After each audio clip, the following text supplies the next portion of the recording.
L'imbarazzo oggi di scegliere qualcuno in alternativa di Cortina e pensare di liquidare Cortina con una pacca sulla spalla è grande, quindi per decidere comunque bisogna chiedere, non dico venire a patti con i veneti, comunque bisogna discutere anche con i veneti. Buttare fuori del tutto Cortina è difficile, mettere assieme Cortina a Milano e Torino è una partita, mettere assieme Cortina a Milano è un'altra partita, per cui cercheremo di capire cosa ci dicono, cosa ci offrono. Così il governatore del Veneto, Luca Zaia, ospite nell'ultima puntata stagionale di Ring in onda questa sera su Antenna 3, a proposito di un colpo di scena che potrebbe esserci nella scelta della candidata per le Olimpiadi invernali del 2020.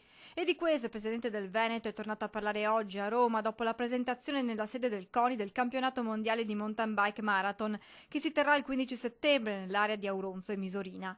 L'ipotesi di una candidatura unitaria non c'è stata nessuna proposta in questo momento e noi dobbiamo difendere quello che abbiamo presentato e ci fermiamo qui. Se poi le proposte saranno messe nero su bianco le valuteremo. Poi c'è la partita del nome, se la fai a Cortina e la chiami Milano non funziona, ha sottolineato Zaia, che poi ha aggiunto: noi ci crediamo, abbiamo la candidatura più bella e low cost, oggi c'è stato un utile approfondimento rispetto alla filosofia del nostro dossier e penso che le prossime 24 ore saranno strategiche e decisive. E dell'ipotesi di una candidatura unitaria tra Cortina, Milano e Torino ha parlato anche il presidente del CONI Giovanni Malagò.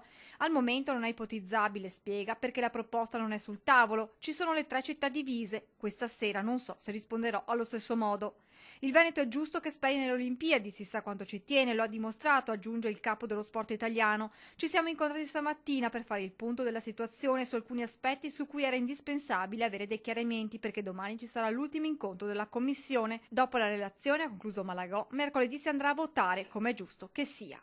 Insomma, ancora poche ore e poi ogni nodo verrà sciolto e la decisione definitiva presa, e in Veneto si incrociano le dita.